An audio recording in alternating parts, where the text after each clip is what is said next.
മോട്ടറോളയുടെ motto G85 5G എന്ന പുതിയൊരു smart phone launch ചെയ്യാൻ പോകുന്നുണ്ട്. ഈ ഒരു ഫോണിൻ്റെ ഫീച്ചേഴ്സിനെ പറ്റിയിട്ടുള്ള പല കാര്യങ്ങളും പറയാൻ കഴിഞ്ഞിട്ടുണ്ട്. എന്തായാലും ഈ ഒരു വീഡിയോയിൽ നമ്മൾ നോക്കാൻ പോകുന്നത് മോട്ടോ G85 5G എന്നുള്ള സ്മാർട്ട് ഫോണിനെ പറ്റിയിട്ടാണ്. നമ്മൾ ആദ്യം ഫീച്ചേഴ്സും കാര്യങ്ങളൊക്കെ നോക്കുകയാണെന്നുണ്ടെങ്കിൽ ഡിസ്പ്ലേയുടെ കാര്യത്തിൽ മോട്ടോ G85 5Gയിൽ 6.6 ഇഞ്ചിൻ്റെ ഫുൾ HD+ ഡിസ്പ്ലേ വന്നേക്കാം. OLED പാനലും കാര്യങ്ങളൊക്കെ ഇതിൽ വരുന്നതായിരിക്കും. പിന്നെ കേർവ്ഡ് ഡിസ്പ്ലേയും കാര്യങ്ങളൊക്കെ ഇതിൽ വന്നേക്കാം.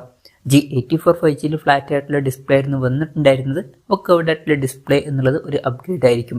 പഞ്ചോൾ ഡിസൈനും കാര്യങ്ങളൊക്കെ ഈ ഫോണിൽ വരുന്നതായിരിക്കും. പഞ്ചോൾ വരിക ടോപ്പ് സെൻറ്റർ ഭാഗത്തായിട്ടായിരിക്കും. ഈ ഒരു ഫോണിൻ്റെ റെൻറ്റോസും കാര്യങ്ങളൊക്കെ ഇപ്പം പുറത്ത് വന്നിട്ടുണ്ട്. അതിൽ കേർവ്ഡ് ആയിട്ടുള്ള പഞ്ചോൾ ഡിസൈനുമായിട്ട് വരുന്ന ഡിസൈനാണ് കാണിക്കുന്നത്. പിന്നെ 120 ഹെർട്സിൻ്റെ റീഫ്രഷ് റേറ്റും കാര്യങ്ങളൊക്കെ ഇതിൽ സപ്പോർട്ട് ചെയ്യുന്നതായിരിക്കും. അപ്പം ഈ ഒരു ഫോണിൽ അത്യാവശ്യം നല്ല ഡിസ്പ്ലേ ഫീച്ചേഴ്സും കാര്യങ്ങളൊക്കെ വന്നേക്കാം. പിന്നെ in display finger print sensor ഈ ഫോണിൽ വരുന്നതായിരിക്കും. ഫോണിൻ്റെ വെയിറ്റ് വരിക 173 ഗ്രാം ആയിരിക്കും. അപ്പം അത്യാവശ്യം വെയിറ്റ് കുറഞ്ഞ ഒരു ഫോണൊക്കെ തന്നെയായിരിക്കും ഈ ഒരു ഫോണ്. പിന്നെ ഈ ഫോണിൽ വീഗൻ ലെതർ ബാക്ക് ബോഡിയും കാര്യങ്ങളൊക്കെ വന്നേക്കാം. ഈ ഒരു ഫോണിൻ്റെ ഒരു ഗ്രീൻ കളർ വേരിയൻറ്റും അതുപോലെ തന്നെ ഒരു ബ്ലാക്ക് കളർ വേരിയൻറ്റും ലോഞ്ച് ചെയ്തേക്കാം. പ്രോസസ്സറിൻ്റെ കാര്യം പറയുകയാണെന്നുണ്ടെങ്കിൽ സ്നാപ്ഡ്രാഗൺ 6s Gen 3 എന്ന പ്രോസസ്സറുമായിട്ടായിരിക്കും ഈ ഫോൺ വരിക എന്നാണ് ഇപ്പോഴുള്ള റിപ്പോർട്ടുകൾ പറയുന്നത്. ഈ ഒരു പ്രോസസ്സർ ഇപ്പം അനൗൺസ് ചെയ്തിട്ടില്ല. ഇപ്പം പഴയ ഫോണിൽ അതായത് മോട്ടോ G84 5Gയിൽ സ്നാപ്ഡ്രാഗൺ 695 എന്നുള്ള പ്രോസസ്സറാണ് വന്നിട്ടുള്ളത്. അപ്പം അതിൽ നിന്ന് ഇതൊരു അപ്ഗ്രേഡ് ആയിരിക്കും. പിന്നെ മുമ്പ് ചില റിപ്പോർട്ടുകളിൽ സ്നാപ്ഡ്രാഗൺ 4 Gen 3 എന്ന പ്രോസസ്സറായിരിക്കും വരിക എന്ന് പറഞ്ഞിട്ടുണ്ടായിരുന്നു. എന്നാൽ പുതിയ റിപ്പോർട്ടുകൾ പറയുന്നത് 6s Gen 3 എന്ന പ്രോസസ്സറായിരിക്കും വരിക എന്നാണ്. 5G സപ്പോർട്ടും കാര്യങ്ങളൊക്കെ ഇതിൽ വരുന്നതായിരിക്കും.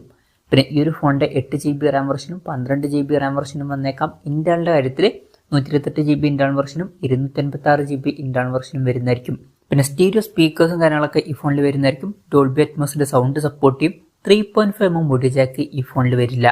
ആൻഡ്രോയിഡ് 14 ബേസ് ആയിട്ടുള്ള ഹലോയോ സോഫ്റ്റ്വെയർ ആയിരിക്കും ഈ ഫോണിൽ വരിക. ക്യാമറയുടെ കാര്യം പറയുകയാണെന്നുണ്ടെങ്കിൽ ഫോണിൻ്റെ പിന്നിൽ ഡ്യുവൽ ക്യാമറ സെറ്റപ്പ് വന്നേക്കാം. 50 മെഗാ പിക്സലിൻ്റെ f1.79 അപ്പേഴ്സിൽ വരുന്ന മെയിൻ ക്യാമറ സെൻസർ ഈ ഫോണിൽ വരുന്നതായിരിക്കും. ഇതിൽ വോയിസിൻ്റെ സപ്പോർട്ടും കാര്യങ്ങളൊക്കെ വരുന്നതായിരിക്കും. പിന്നെ 9 മെഗാ പിക്സലിൻ്റെ ഒരു അൾട്രാ വൈഡ് ആംഗിൾ ലെൻസും ഇതിൽ വന്നേക്കാം. ഈ ഒരു സെൻസർ വെച്ചിട്ട് തന്നെ മാക്രോ ഫോട്ടോസും ക്ലിക്ക് ചെയ്യാൻ പറ്റേണ്ടതാണ്. പിന്നെ ഫ്രണ്ടിൽ 32 മെഗാ പിക്സലിൽ സെൽഫി ക്യാമറ വരാനാണ് സാധ്യത. ബാറ്ററി കാര്യത്തിൽ 5000 mAh ബാറ്ററിയും കാര്യങ്ങളൊക്കെ ഇതിൽ വരുന്നതായിരിക്കും. 33 വാട്ടിൻ്റെ ഫാസ്റ്റ് ചാർജ് സപ്പോർട്ടും വന്നേക്കാം. പിന്നെ Type C ചാർജിംഗ് പോർട്ടും ഇതിൽ വരുന്നതായിരിക്കും. അപ്പം ഇതൊക്കെയാണ് ഫീച്ചേഴ്സിനെ പറ്റി പറയാനുള്ള കാര്യങ്ങൾ. പിന്നെ വിലയുടെ കാര്യം പറയുകയാണെന്നുണ്ടെങ്കിൽ ഗ്ലോബൽ മാർക്കറ്റിൽ ഈ ഫോൺ €300 എന്ന പ്രൈസിങ്ങിൽ ലോഞ്ച് ചെയ്തേക്കാം എന്നാണ് ഇപ്പം ചില റിപ്പോർട്ടുകൾ പറയുന്നത്. അതായത് 27,000 രൂപ പ്രൈസ് റേഞ്ചിൽ.